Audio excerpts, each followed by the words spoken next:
Cette nuit est certainement celle qui, à travers le monde, réunit le plus d'espoir, de paix. Chaque année, nous reprenons ces célébrations qui déplacent des gens en quête de paix pour eux-mêmes et pour le monde. Le secrétaire général de l'ONU, Antonio Guterres, a récemment fait le constat que le monde n'a pas connu autant de conflits violents depuis 1945. Près d'un quart de la population mondiale vit en zone de conflit, et cette année, plus que d'autres, sans doute, nous sommes de plus en plus à aspirer à la paix, mais aussi avec la création. Cette nuit est aussi celle qui a donné naissance au plus de trêves, de paix dans les conflits. Évidemment que pour la création, une nuit ne suffira pas. Au cœur de cette nuit, nous sommes réunis avec de l'émotion, avec des espoirs, de l'espérance, et probablement aussi avec cette immense question de où est Dieu dans tout cela? Que fait Dieu dans tout cela?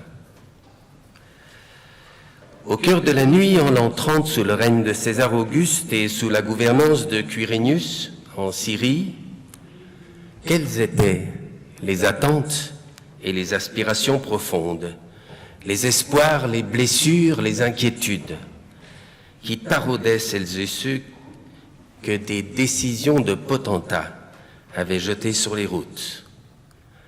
40 ans plus tard, lorsque l'évangéliste Luc écrit son histoire, son évangile, la situation était-elle si différente?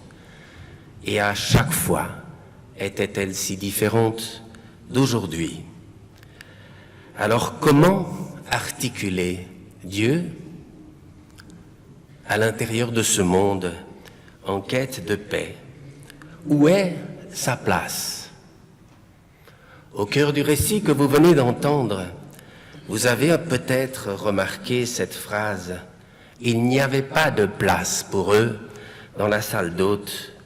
N'est-ce pas une manière de nous dire d'avance qu'il n'y a pas de place pour Dieu dans ce monde? Et toujours, sa place sera à retrouver.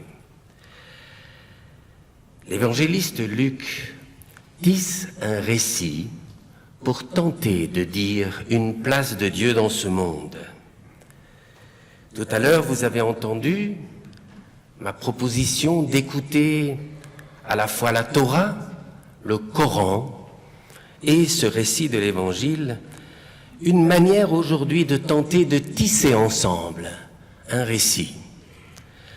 L'évangéliste Luc prend sa plume et dit qu'après s'être soigneusement informé de tout à partir des origines, il écrit à un ami, Théophile, un récit dont il dit qu'il est ordonné, mais un récit presque privé, puisqu'il en dit que c'est afin que tu puisses constater la solidité des enseignements que tu as reçus.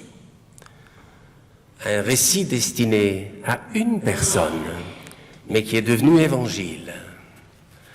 Pour composer son récit, l'évangéliste Luc a recours à 3 sources, du moins 3 éléments principaux. Tout d'abord, un élément historique. Il fait référence à un recensement. Aucun historien ne peut aujourd'hui attester qu'il y a eu un recensement universel à cette époque-là. Mais il y a eu des recensements. Et pour Luc, cela suffit, à la fois pour montrer la difficulté que vivaient les gens face aux potentats, dont Auguste, qui les jetait sur les routes, mais aussi, peut-être, pour tenter de dire un autre roi, un Messie caché à côté de celui que tout le monde connaissait. Contraste entre un empereur connu et un Messie caché, une façon de s'adonner à une dénonciation à peine voilée de la vénération religieuse dont s'entouraient les monarques d'alors. D'alors seulement. Le deuxième élément, ce sont quelques bribes d'histoire d'un couple. 4 versets dans ce récit qui nous montrent un fiancé qui voyage avec sa fiancée qui est enceinte, ce qui était un scandale pour le lecteur d'alors. Mais l'évangéliste Luc n'a pas cherché à adoucir ce scandale. Une façon d'incarner que l'histoire qui l'intéresse est une vérité de tous les temps. On y découvre Marie qui a connu une vraie grossesse, avec ses joies mais aussi ses douleurs, ses questions, ses angoisses. Ce qui s'accomplit là n'est pas un événement mythique ou sacré, c'est un événement naturel et humain. C'était le deuxième élément. Et le troisième élément, eh bien, c'est une annonciation de berger.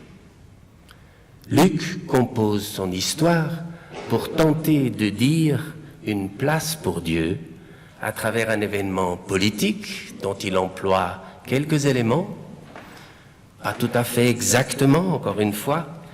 Il n'est pas du tout certain que les recensements aient eu lieu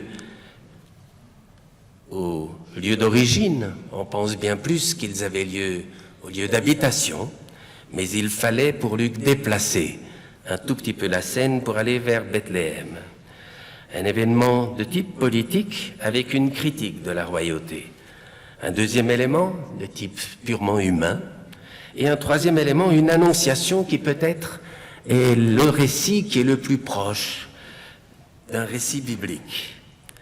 Dans ce récit, on voit des anges apparaître dans le ciel, chanter, louer Dieu, mais on peut être très étonné que seuls des bergers soient capables de les voir dans ce ciel.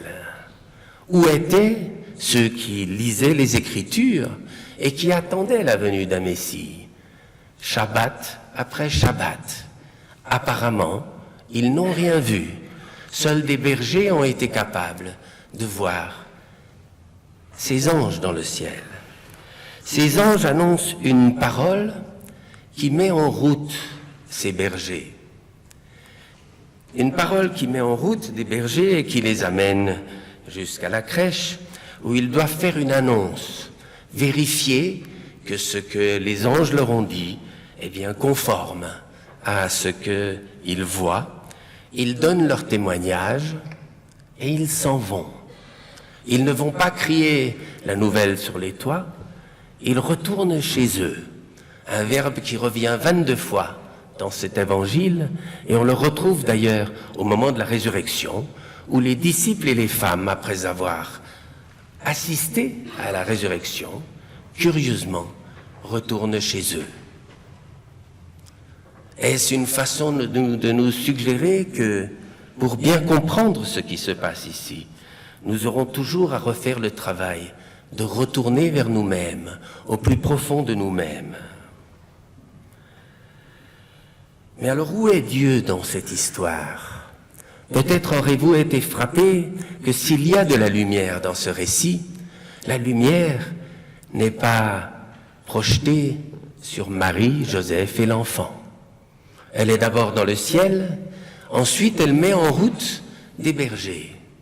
Cela signifie que s'il y a une lumière de Noël, c'est celle qui met en route des hommes et des femmes, comme vous ce soir, qui composent avec leur histoire, avec les éléments de leur histoire d'aujourd'hui, qui acceptent peut-être de croire que s'il n'y a pas de place pour Dieu dans ce monde, lui saura toujours la trouver dans les interstices de nos vies et y faire sa place.